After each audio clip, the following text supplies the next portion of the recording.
नमस्कार सर, मैं प्रतिभा गुप्ता कुंदन विद्या मंदिर लुधियाना से। सर, मेरा आपसे सवाल ये है कि हमें हमेशा काम करवाने के लिए बच्चों के पीछे भागना पड़ता है, तो हम कैसे उन्हें सेल्फ मोटिवेटेड बना सकते हैं ताकि वे अपनी चीजें खुद करें। धन्यवाद। आप बुरा न माने तो मैं जरा इस विषय में आपसे अलग राय रखता हूं। मुझे लगता है कि बच्चों के पीछे इसलिए भागना पड़ता है क्योंकि उनकी रफ्तार हमसे ज्यादा है। ये बात सही है कि बच्चों को सिखाने की, बताने की, संस्कार देने की जिम्मेदारी परिवार के सबकी है। लेकिन कई बार बड़े होने के बावजूद हमें भी तो जरा मूल्यांकन करना चाहिए।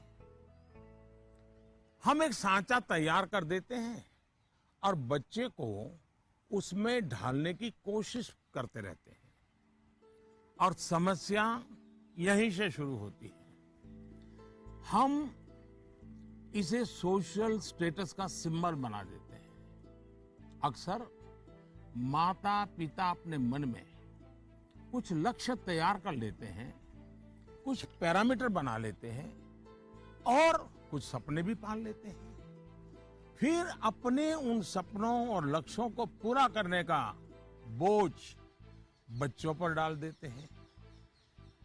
हम अपने लक्ष्यों के लिए बच्चों को जाने अनजाने में, माफ करना मुझे, मेरा शब्द कहीं कठोर लगेगा, जाने अनजाने में हम बच्चों को इंस्ट्रूमेंट मानने लगते हैं।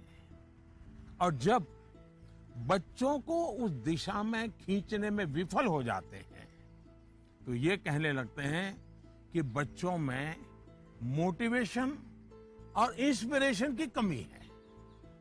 किसी को भी मोटिवेट करने का पहला पार्ट है ट्रेनिंग, प्रॉपर ट्रेनिंग। एक बार बच्चे का मन ट्रेन हो जाएगा तब उसके बाद मोटिवेशन का समय शुरू होगा। ट्रेनिंग के कई माध्यम, कई तरीके हो सकते हैं। अच्छी किताब, अच्छी मूवीज, अच्छी कहानियां, अच्छी कविताएं, अच्छे मुहावरे या अच्छे अनुभव, ये सब एक प्रकार से ट्रेनिंग के ही टूल्स हैं। जैसे कि आप चाहते हैं आपका बच्चा सुबह उठ करके पढ़े। आप उसे कहते हैं, बोलते भी हैं, डांटते भी हैं, लेकिन आपको सफलता नहीं मिलती। लेकिन क्या आपके घर में कभी ऐसी किताबों की चर्चा होती है जिसमें इनडायरेक्टली सुबह उठने के फायदों की चर्चा हो? हमारे यहाँ आध्यात्मिक जीवन के लोग ब्रह्म मुहूर्त से ही उनका दिवस प्रारंभ हो जाता है और वो उसी के नॉर्म्स का पालन करते हैं। तो दूसरी ओर आजकल 5 AM क्लब की भी चर्चा होती है। क्या आपने ऐसी किसी किताब की घर में चर्चा की है या कोई ऐसी मूवी या डॉक्यूमेंट्री देखी है जिसमें इस बारे में वैज्ञानिक तरीके से, तर्कबद्ध तरीके से, इमोशंस के साथ बातें बताई गई हो? ये एक बार करके देखिए। सुबह उठने के लिए बच्चे की ट्रेनिंग खुद ही हो जाएगी। एक बार मन ट्रेन हो गया, मन में बच्चा समझ गया कि सुबह उठने का क्या फायदा है, तो फिर वो खुद मोटिवेट होने लगेगा। यही तो एनवायरनमेंट क्रिएशन होता है जिसकी घर में सबसे ज्यादा जरूरत है। आप बच्चे के बचपन का वो समय याद करिए जब आप उसको गोद में लेते थे। मान लीजिए आपकी जेब में पेन है या आपने चश्मा पहना है, बच्चा उसे खींचता है, चश्मा उतारता है, तो आप क्या करते हैं?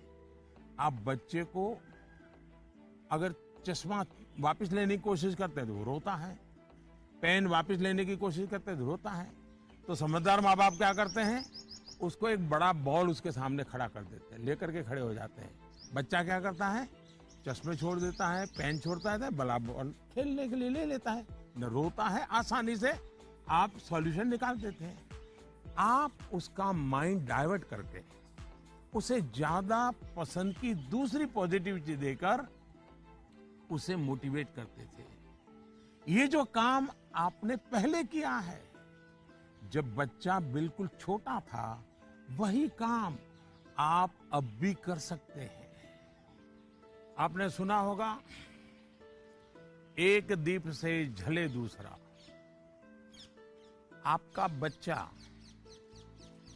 पर प्रकाशित नहीं होना चाहिए। आपका बच्चा स्वयं प्रकाशित होना चाहिए। बच्चों के अंदर जो प्रकाश आप देखना चाहते हैं, वो प्रकाश उनके भीतर से प्रकाशमान होना चाहिए, और वो आपके जागरूक सक्रिय प्रयासों से संभव है। आप अपने एक्शंस में जो बदलाव दिखाएंगे, वो बच्चे बहुत बारीकी से ऑब्जर्व करेंगे।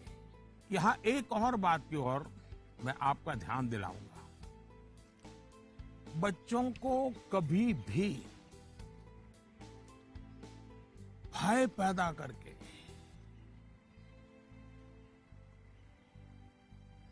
ये होगा तो ये होगा, ऐसा होगा तो ऐसा होगा, कृपा करके ऐसी कोशिश मत कीजिए।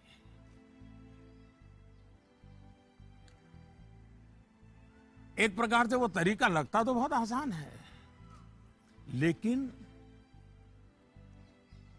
इससे एक तरह से नेगेटिव मोटिवेशन की संभावनाएं बढ़ जाती है। जैसे ही आपने जो हवा खड़ा किया है वो खत्म हो जाता है, बच्चे का मोटिवेशन भी खत्म हो जाता है। और इसलिए पॉजिटिव मोटिवेशन साथ साथ बार बार पॉजिटिव रीइंफोर्समेंट पर बल देते रहना चाहिए। मोटिवेशन का जो मंत्र बच्चों के लिए है, एक प्रकार से वो हम सबके लिए भी है, मनुष्य मात्र के लिए है।